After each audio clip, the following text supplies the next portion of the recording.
A British Labour Commission delegation who'd been in the city in the week running up to December 11th spoke of a sense of foreboding or a sense of doom hanging over the city, that something bad was about to happen. The burning of Cork City on the night of December the 11th, 1920, was the most extensive single act of vandalism committed in the whole period of the national struggle. But it would be a mistake to regard it as an isolated incident. In 1 month, the forces of law and order had burned and partially destroyed 24 towns. In 1 week, they had shot up and sacked Balbriggan, Ennisdiamond, Mallow, Milltown, Malbay, Lahinch and Trim. 1920. The Irish War of Independence was raging out of control. It was a guerrilla war, fueled by acts of personalised bloodletting.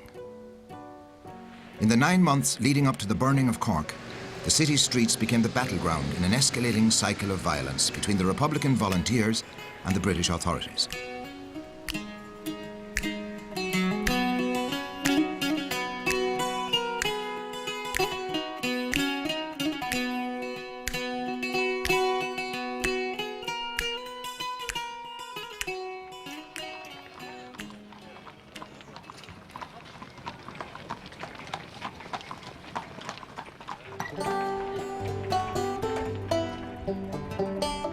Rebel Cork of 1920-21 would have been impossible really to imagine 20 years before. Cork was an integral part of the British Empire and was loyal Cork in very many ways, and I mean we have lots of examples of that, you know, from the Royal Exhibition, the Royal Visits, you know, at times of royal celebration, birthdays, coronations, royal weddings and so on. The whole city sort of came to a standstill. There were public holidays, the bunting was out. It was sort of red, white and blue everywhere, you know. It was very much a loyal town. And there was no sense that the British Army, for example, or the British forces were alien. They were integrated into the society, they were intermarried. Certainly being a British soldier wasn't an alien thing to be. Being a British soldier wasn't seen as a bad thing. You could be Irish, you could be patriotic, and at the same time you could be a loyal British subject. There would have been no fear in the minds of the British military or political establishment about the loyalty of Cork. This manifested itself in the outbreak of the First World War, when the whole city was covered with red, white and blue Union Jacks, and troops marching out of Victoria Barracks en route for the Western Front were cheered. Over 5,000 men from the ranks of loyal Cork answered the call and enlisted to fight for the United Kingdom. But in the aftermath of the failed 1916 Rising in Dublin, public opinion underwent an extraordinary shift, away from the union with Britain and towards the notion of an Irish Republic. Irish people were outraged by the daily reports of executions of rebel leaders.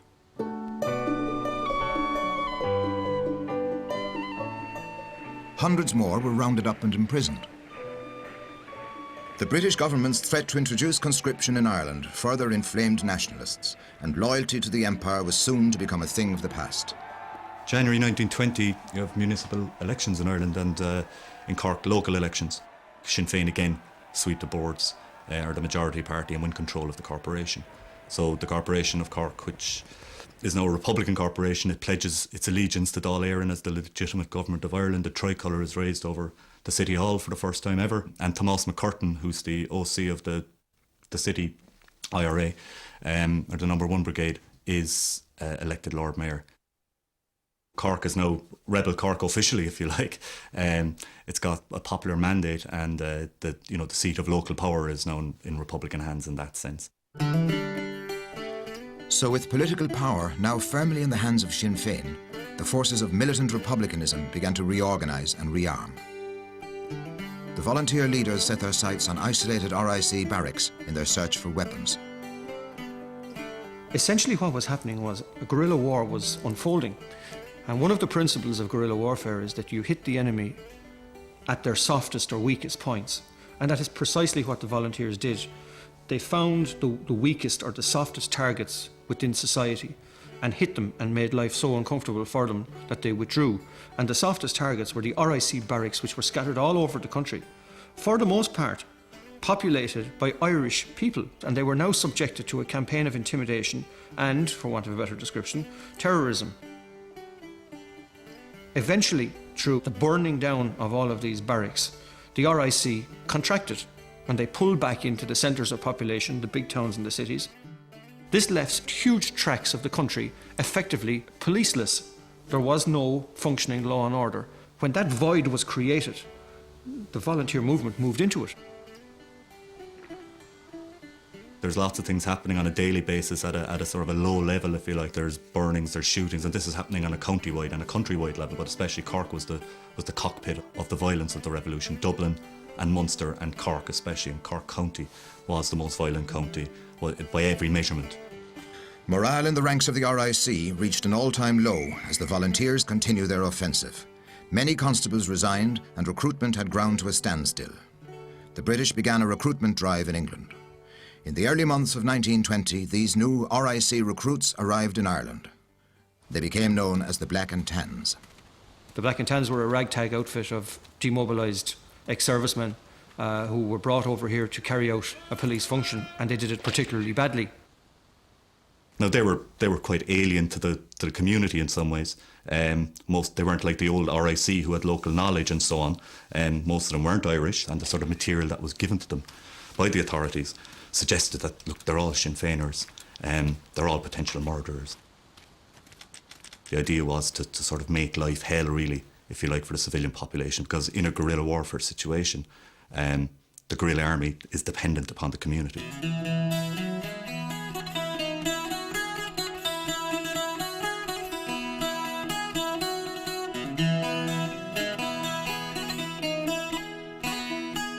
So we're talking here about urban guerrilla warfare. We're talking about people who are of the community, who are harboured by the community, who blend back into the community immediately after an action has taken place, and the community doesn't surrender them. The community knows who they are, and the community harbours them and protects them. Now, in that context, there is a certain logic to it, that if the community has decided to harbour the terrorists, inverted commas, then the community becomes a fair target in its own right. I'm not justifying that in any shape or form. I'm merely saying that there is a certain way of looking at it like that. Violence intensified in Cork City as the volunteers clashed with the Black and Tans. The Lord Mayor, Tomás Mccartan, in his role as leader of the Republican Volunteers, was an obvious target for the forces of the Crown. In the early hours of the morning of March the 20th, a squad of armed Black and Tans from King Street Barracks made their way to Mccartan's home in Blackpool. My grandfather had come home from a meeting and they were ready for bed, and it was his habit to stand at the bedroom window because the gas man that used to go around to dim the lights used to give him a signal that all was quiet in the city. So it was approximately 1 o'clock at night and he was standing at the window but in his nightshirt, and my grandmother was getting ready for bed. And a knock came to the door and she went downstairs, and men with blackened faces burst in the door, pulling her to one side, and two of them rushed up the stairs. And when they got to the landing, now they knew their way around the house, which was an amazing thing as well. They got to the top of the landing, they called him out saying, "Mccartan, we want you." When he came out into the landing, they shot him just outside his bedroom door. It took him about an hour to die, and his last words were, "Into thy hands, O Lord, I commend my spirit." And my grandmother's last words to him were, "The most darling remembrance for Ireland," which is an amazing thing for a wife to say to her husband.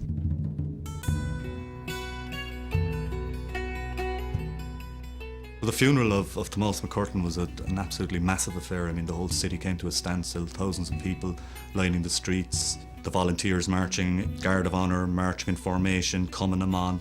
You know, all the underground of the recent past was suddenly out there on the streets. My grandfather's murder had a profound effect right across the city of Cork, and in fact Ireland as a nation. And I suppose you see that more in the letters that come in from abroad, the condolences letters that were sent to my grandmother.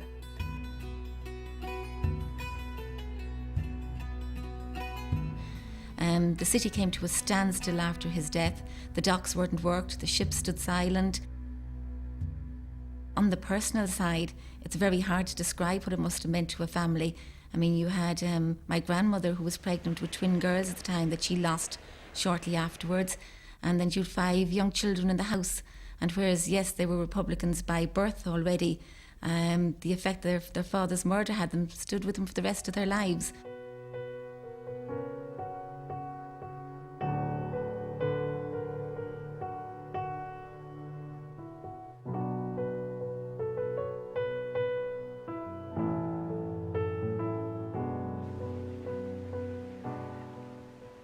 When we look at the shooting of Tomás Mccartan, there's a number of issues which arise, but one of the most fundamental issues which arises is in relation to whether or not Mccartan was actually a legitimate target. And unfortunately, the answer to that is that he probably was. While he was the Lord Mayor and he had moved into politics, he was still the brigade commander. He was a guy who was taking with him an awful lot of baggage from previous years. It was absolutely clear to the authorities who exactly they were dealing with, and in all probability, they could argue that he was responsible for all of the violent activity which was causing them so much grief. So in that context, from a military perspective, he was probably a legitimate target. The tragedy of the whole thing was that he didn't live to fight another day. He was a guy who had the potential to make a massive contribution down the line, but never got the chance.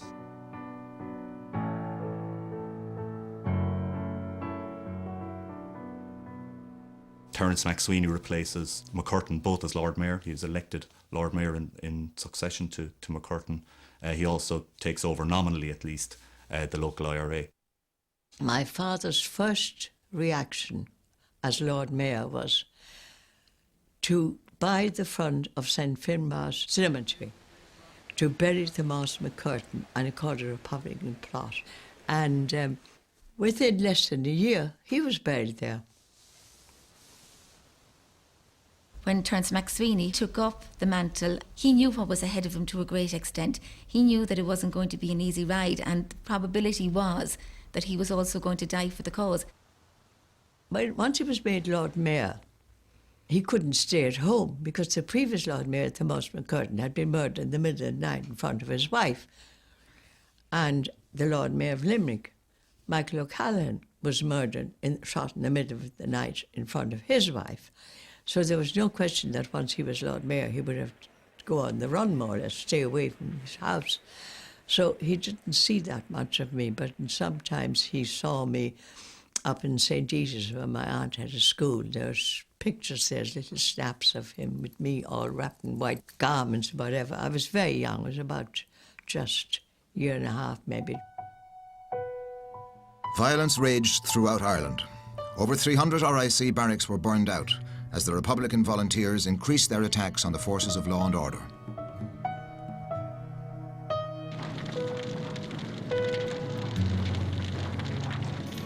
By June of 1920, with the appointment of a new divisional police commissioner in Munster, the Black and Tans hit back with a more extreme measure.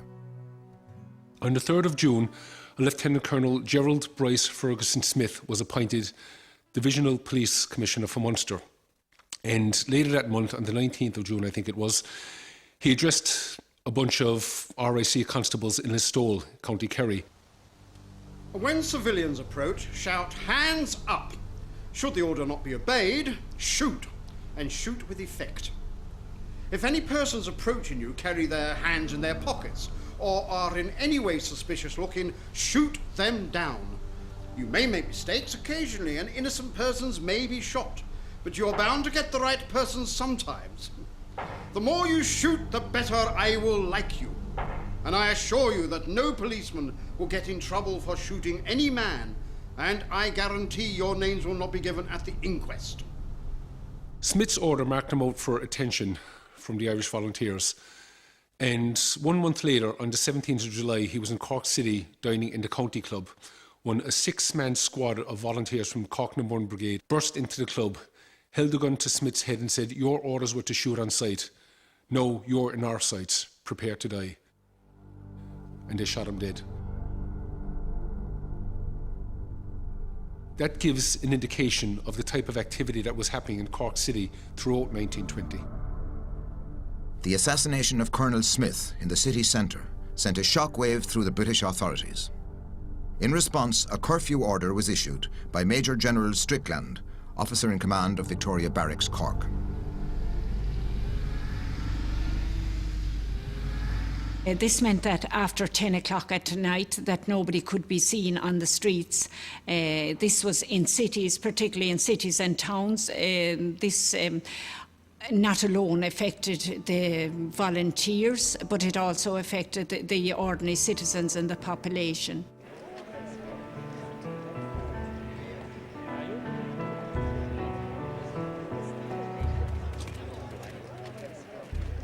As the war continued to escalate, Winston Churchill conceived the idea of forming an elite mobile strike force. Recruitment was open to ex-commissioned officers of the British Armed Forces. This new force became known as the Auxiliary Division, or Auxies, as they became known locally. And within a very short time, they would strike terror into the ranks of the Irish Volunteers and the people of Ireland. There was auxiliaries stationed in Macroom Castle, and they were notorious. One of their games, as it were, was driving through the countryside. They would take pot shots at people in the fields. They may not hit them directly, but would shoot at sods or something, get the earth to spatter up around them. And of course, the ordinary civilians would run, and this created a lot of harassment. But there were, I could quote numbers of people who lost their legs, who were injured damaged for life because of this game, as it were. We had four elements to law and order in Ireland at that particular time, which was the RIC, who were contracting and doing a bad job very badly. You had the Black and Tans, who were doing a bad job even worse. You had the auxiliaries, who were supposed to do a better job than either of the other two, but as it turned out, didn't do that particularly well. And you had the British Army, who for the most part were adopting a reserve position.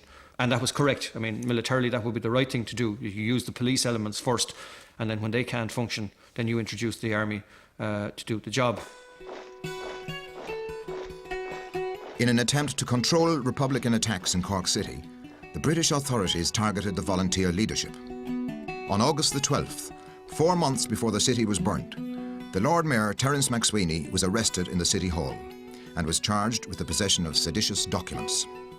For the second time in 6 months, the cornerstone of democracy in the city was under assault. Mcsweeney was tried by court-martial and went on hunger strike. British policies in Ireland went centre stage in the international press as Mcsweeney was transferred to London's Brixton prison. They had him in Brixton, and after a month, it became news. He was still alive. So all the press from all over the world, the correspondents, came to London. And they watched day by day, and every morning they would send out a bulletin, the Lord Mayor's condition today. King George V begged Prime Minister Lloyd George to put an end to it, because even the stevedores in New York Harbour wouldn't empty British cargo ships. So he asked the King, asked the Prime Minister, could he not put an end to this? And the Prime Minister said, no.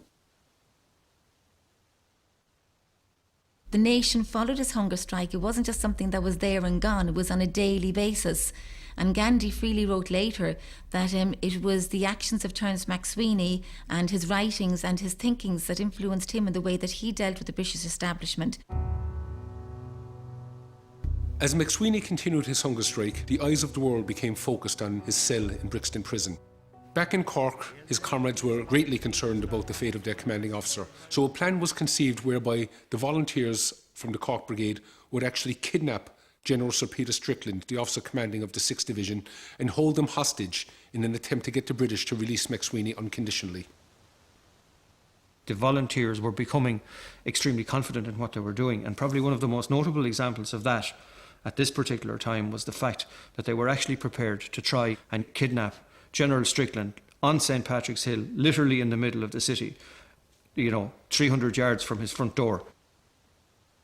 This operation failed, and Mcsweeney subsequently died on hunger strike on the 25th of October after 74 days.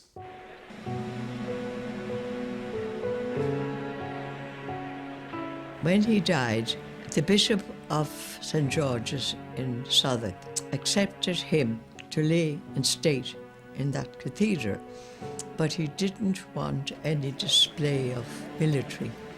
But of course, the volunteers couldn't resist the temptation, they brought his uniform over and they dressed him in it in the coffin.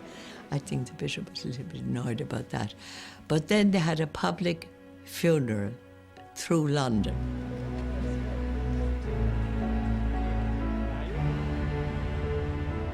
His body is brought back. It's a massive Republican show of strength. It's a massive showing of emotion, of sympathy. And again, the volunteers are out there and republicanism is out there. In terms of public display and in terms of people's feelings, I suppose it was extremely important because this mattered. It wasn't just convenient for republicanism to use these funerals or anything. This was genuine sympathy and genuine feeling, and it really was an important landmark, not just in terms of the propaganda war, if you want to see it like that, but in terms of how people felt.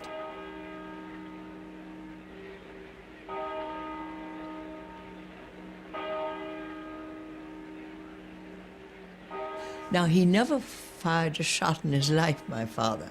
He was not a gunman. He was an intellectual. And his dying words to my Aunt Mary were, "Is the Republic established?" And I think the whole episode must have been very, very difficult. And my unfortunate mother, 3 years married, and he adored her and she adored him. I mean, it must have been, the effect on her must have been terrible.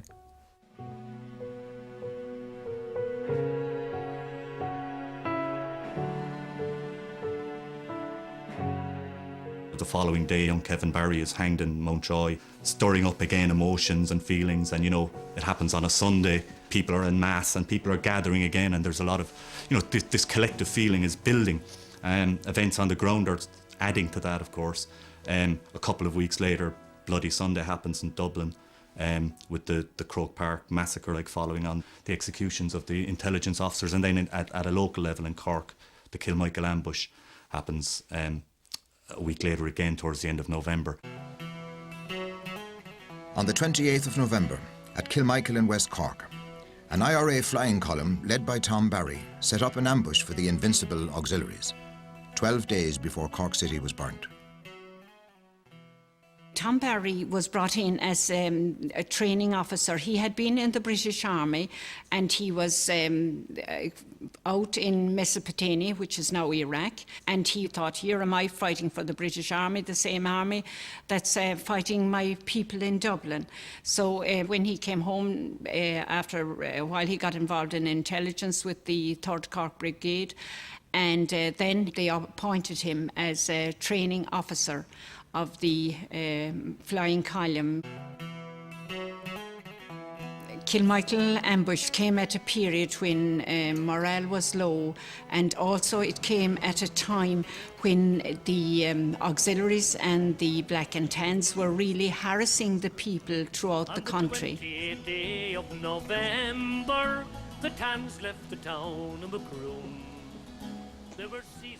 These auxiliaries would go on the route to Dunmanway and often in places like Balneen and so on, and shoot up people, strip men in front of women and everything. They just were notorious. And Tom Barry said they should be tackled.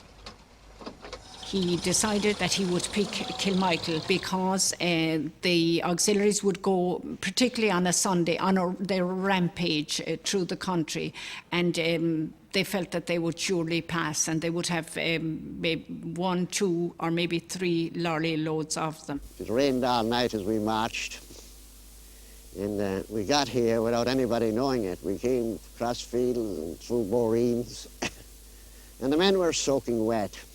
From 8 o'clock in the morning, they were in their positions and they weren't allowed to lift their head in case they'd be observed. They had no food. It freezed hard, and their wet clothes were quite stiff. And they waited and waited and waited. At 4:05, the auxiliaries came into view and the ambush started. Barry stood out in a uniform, a volunteer's uniform, and he had a Mills bomb in one hand, an automatic in the other. And he threw the Mills bomb, and it was an open-top lorry, and so the ambush began. It was a bloody fight. It was a bitter fight, but eventually, anyway, 9 of the Auxies lay killed on the road. The second lorry had come to rest 35 yards from number 2 section, and they were fighting back and engaging the section. I heard these fellas shouting, "We surrender, we surrender." And we saw them, some of them throw their rifles away. And when they did, 3 of this section stood up, and 2 of them, the Auxies opened fire immediately on them, and they killed them with revolver fire. And I shouted at the same time to the section, "Keep firing and don't stop till I tell you." And they tried to surrender again, and I said, "Don't take any surrender." These fellows were all eventually killed.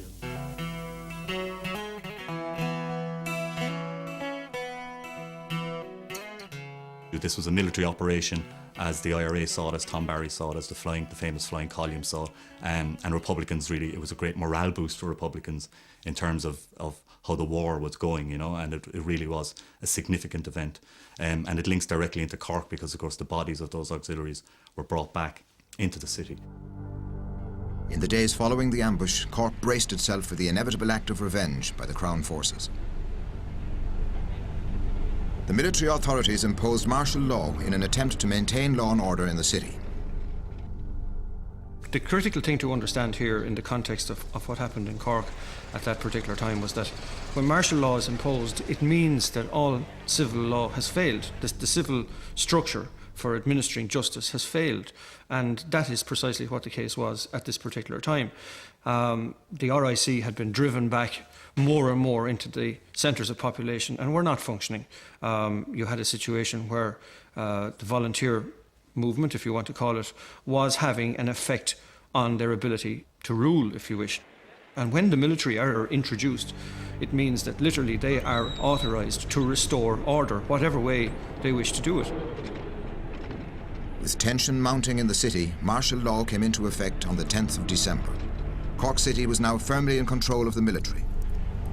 But within 24 hours, Cork was to experience a night of violence, destruction and terror, the extent of which could never have been anticipated.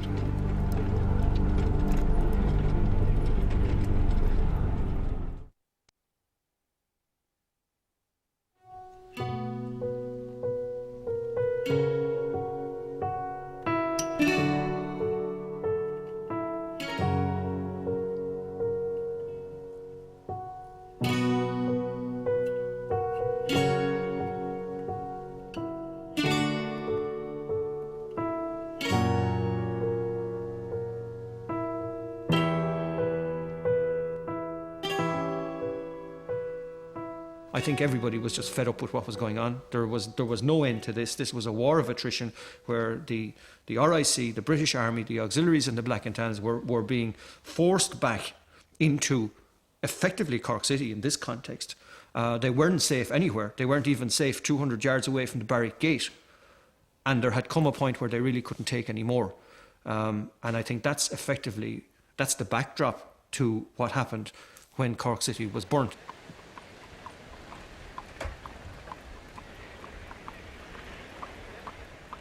In December 1920, the War of Independence had been raging for 2 years and Cork City was in the eye of the storm. There were nightly attacks on the Royal Irish Constabulary and the British Army by the Irish Volunteers, and there were also operations being conducted by the British security forces against the Irish Volunteers. And bearing in mind, it was also Christmas time, so by day it would have been quite usual to see the people preparing for Christmas, doing their Christmas shopping. Patrick Street would have been busy, Roach's stores, Grant's, Cash's, they all would have been doing their Christmas trade. But once dark came, the streets cleared. The security forces took over. You would hear the sound of the Crossley tenders and the armoured cars going through the streets. Martial law had just come into force, but the curfew order was already in force. So the city was under control of the military basically from 10 o'clock in the evening. On the night itself and on the day leading up to it, this one eyewitness report spoke about shots going off, that there was nothing unusual about this, that the auxiliaries, the Black and Tans, the police generally were in a sort of a belligerent mood. People were being harassed on the streets. And I think there was a sense that, something bad was going to happen. There was certainly a sort of, as I say, a sense of foreboding, something hanging over the city. And that seemed to be the mood as reported by witnesses.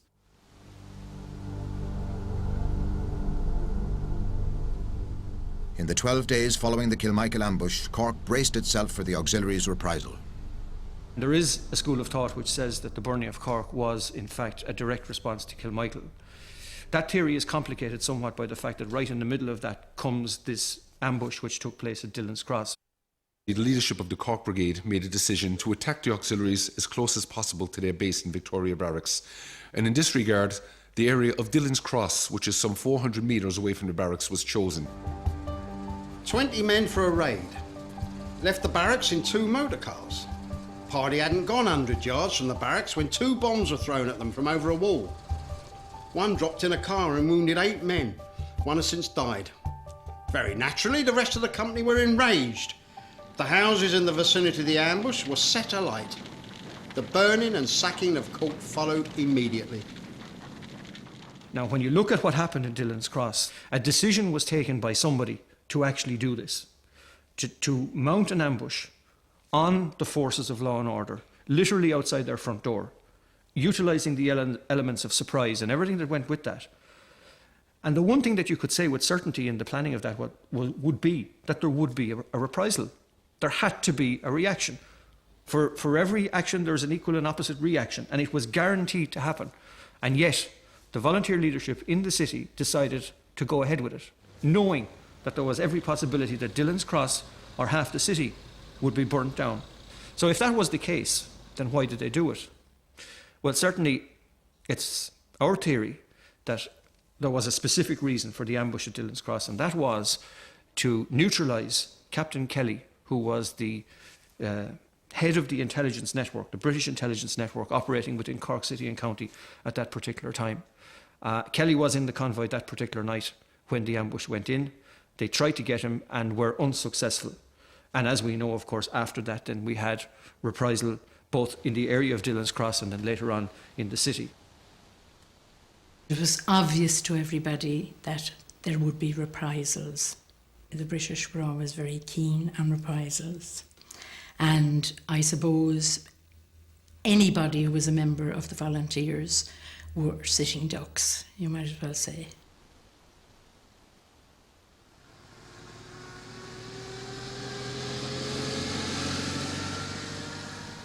At approximately 9:30 p.m, lorry loads of auxiliaries left Victoria Barracks and made their way towards Dillon's Cross and proceeded to burn a number of homes in that area. While I was at Dillon's Cross under threat of being shot, I saw an ordinary Tommy bringing a bat full of paraffin or petrol and throwing the contents onto Brian Dillon's house, which was burning anyway.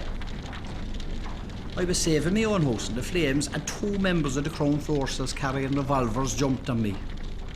I was dealt a severe blow in the face by one of them, causing my teeth to come through my upper lip. An auxiliary who was standing by the door followed us into the kitchen. He was a walking arsenal.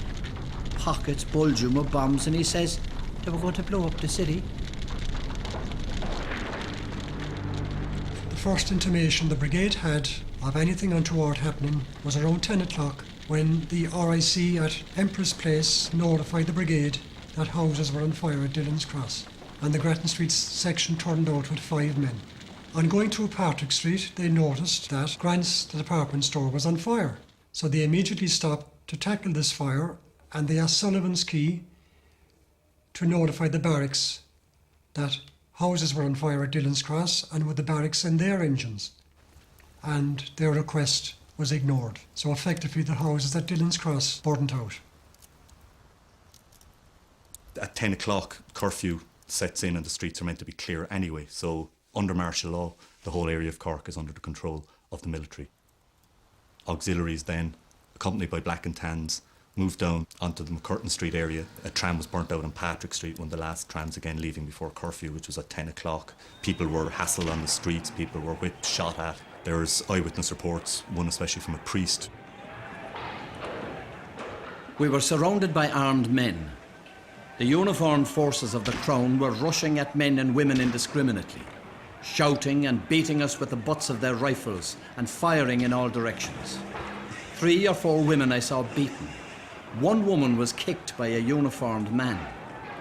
On tearing open my coat, they discovered I was a priest. I was kicked, pushed violently with the muzzle of a rifle. I was kicked again.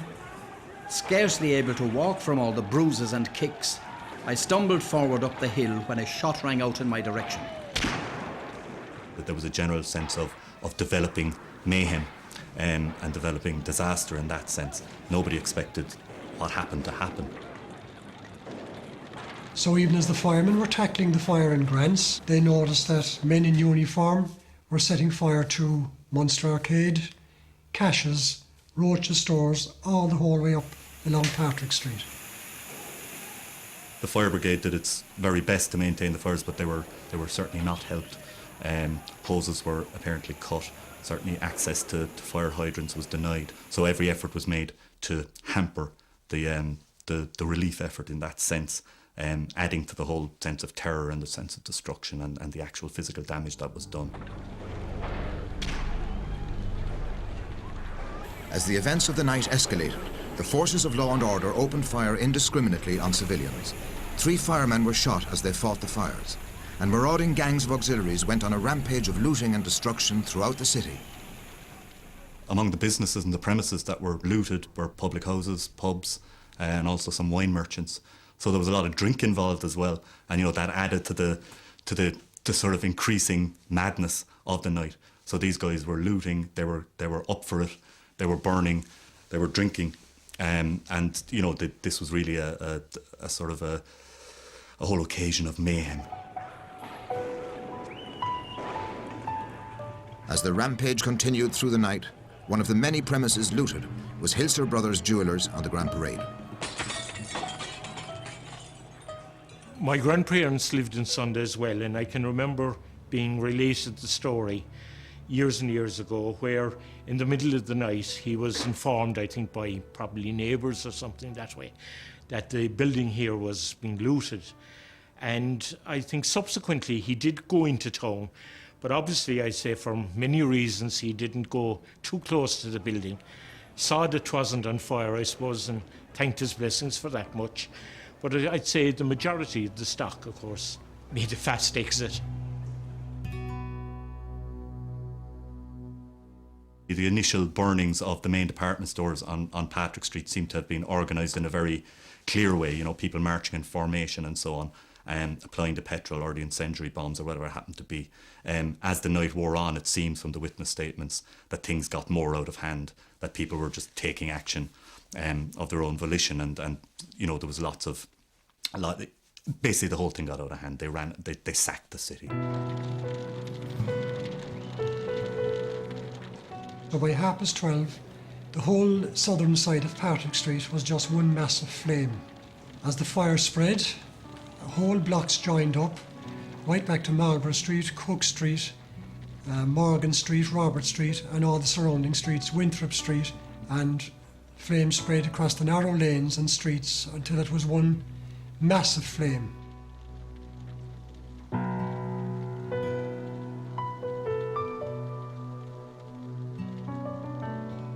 Later on in the night, then in the early hours of December the 12th, the fires, if you like, and according to British reports afterwards, it was strong winds and the fire spread to the City Hall, which of course was a very far distance away across the river in another part of the city altogether.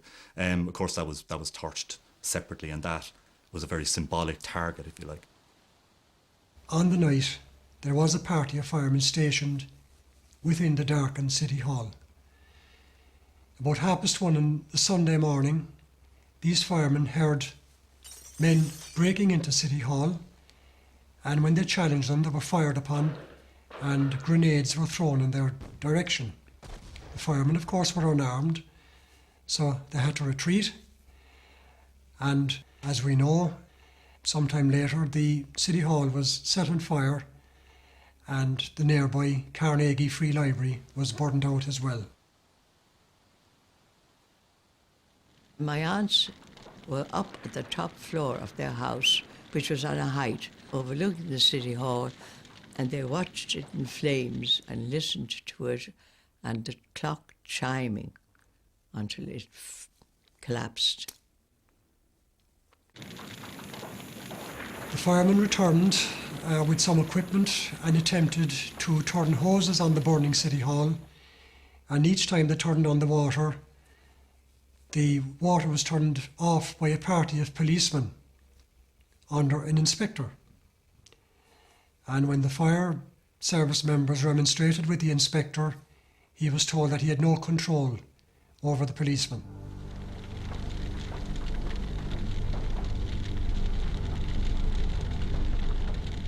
In the early hours of the morning, as the fires in the city blazed out of control, a death squad of black and tans made its way to the home of Con and Ger Delaney, 2 members of the volunteers.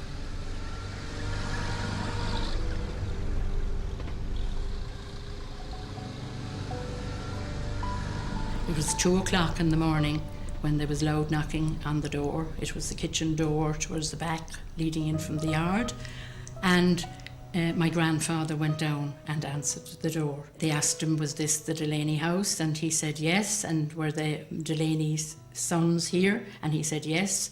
And they asked to be taken to the bedroom, which he did. He went up the stairs and took them to the bedroom where my uncles Con and Ger were sleeping.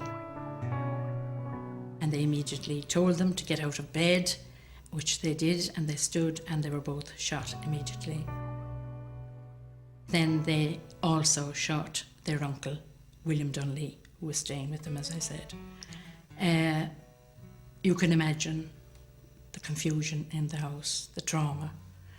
The girls were running in to see what had happened. They heard all the noise and the commotion, and they came in.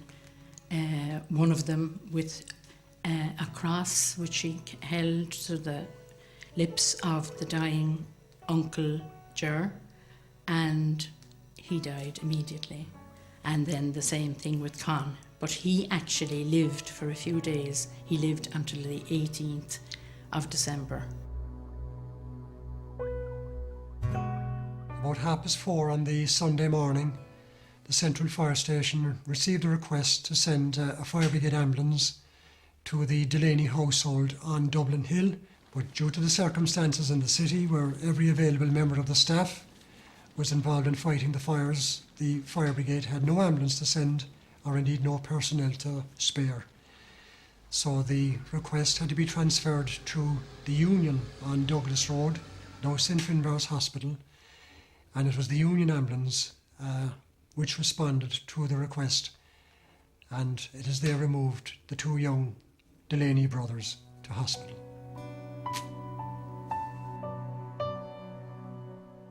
My mother never told me the story of this night. It was much too painful for my mother to talk about this. It wasn't that she wouldn't speak of Con and Ger. She did speak of Con and Ger, of course. They were her brothers, whom she loved. And she would speak about them in a very, very normal fashion, about their life, the type of people they were. But she never told me about that night.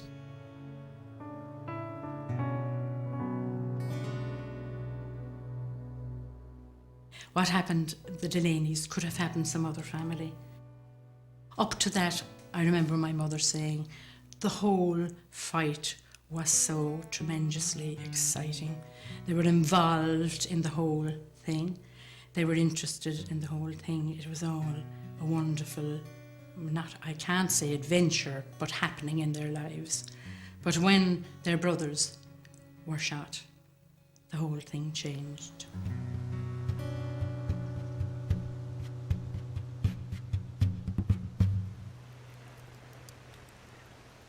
Reprisal took 2 forms. It took the sort of collective form of terrorising a community, burning a town, if you like, which happened on that night. It also took the form of direct response. So the Delaneys had no direct involvement in the raid, for example. Again, it was unconnected, the idea of cause and effect here, what doesn't come in. It was simply an assassination, but it was another event on the night. That sort of bookended the night in terms of reprisal, in terms of terror. It really put the seal on what was one of the dark nights, really, of the War of Independence period.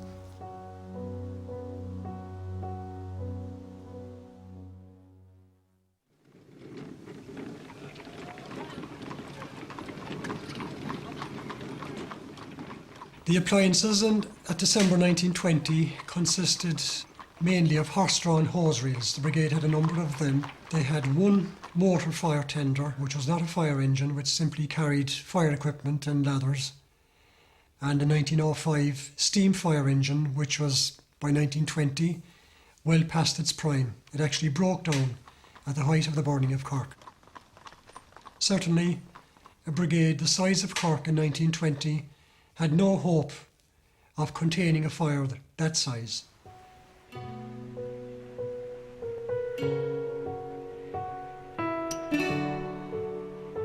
Early the following morning, the chief officer, Alfred Hudson, approached the Lord Mayor of Cork and he requested reinforcements. Dublin Fire Brigade dispatched a motor pump by special train from Kingsbridge later on the Sunday evening, and the Dublin contingent arrived into Cork about 1:30 in the morning. They were under the command of their chief, Captain Myers, and he later said that in his opinion, Cork City Centre was worse than Cónal Street had been after the Easter Rising in 1916.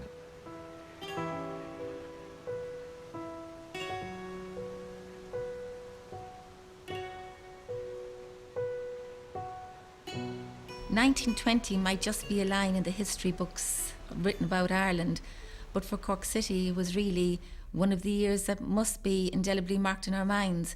I mean, at the start of the year you had my grandfather, elected Sinn Féin member, Lord Mayor of Cork, brutally murdered on the morning of his 36th birthday, and the city came to a standstill for his funeral. And they were only coming to terms with all that when 6 months later you had Terrence Mcsweeney being imprisoned in England, and his long hunger strike. You have now Terrence Mcsweeney dying in English prison, and then to compound the insult to the regular citizens of the city, you have the Black and Tans come and burn Patrick Street down and destroy the City Hall and literally rock Cork to its feet. And after that there is only one way, and that's for the city to stand up and fight and put itself back on the map. On the day after the burning, Major Eastwood, the brigade major in Victoria Barracks, issued his daily curfew report in which he said the city was in complete control of the military that night. That in itself is a damning indictment of the forces of occupation that were in Cork at that time.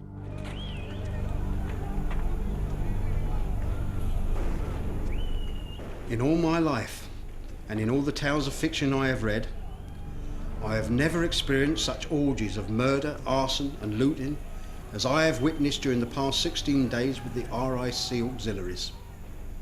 Many who witnessed similar scenes in France and Flanders say that nothing they had experienced was comparable to the punishment meted out in Cork. Following the burning of Cork, it became clear to the British military authorities that law and order had completely broken down in that city and that the forces in Victoria Barracks were out of control. And one immediate result of this was, the following January, the replacement of Major Eastwood with Major Bernard Law Montgomery as Brigade Major for the 17th Infantry Brigade. While Montgomery made every attempt to restore discipline and morale within the forces of the barracks, it had clearly become too late.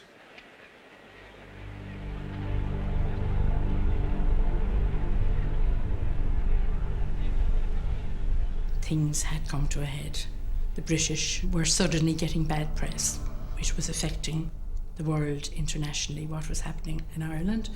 And it was, Britain doesn't like having a bad name. Initially, there was a massive demand across all sectors of Cork society, unionists, the wealthy, the Chamber of Commerce, employers, trade unions and so on, all came out and demanded, the corporation itself, the Lord Mayor, demanded an impartial inquiry, a civilian inquiry into how this could have happened. The British government in the House of Commons tried to claim that Cork people had done it themselves. They tried to claim that it was a response to martial law being declared. There was various spin doctrine going on. There was certainly denial. The demands for a civilian inquiry were resisted. The British instituted their own military inquiry under Strickland, which was kept completely secret. Very few people were interviewed, and it was suppressed. The findings were suppressed. The dog on the street knew it was the auxiliaries and the Black and Tans.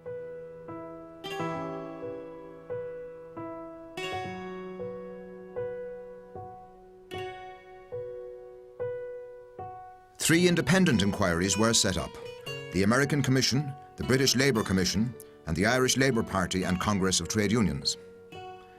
Their findings made it clear that the British forces were out of control and were responsible for the devastation of Cork City and terrorising its citizens.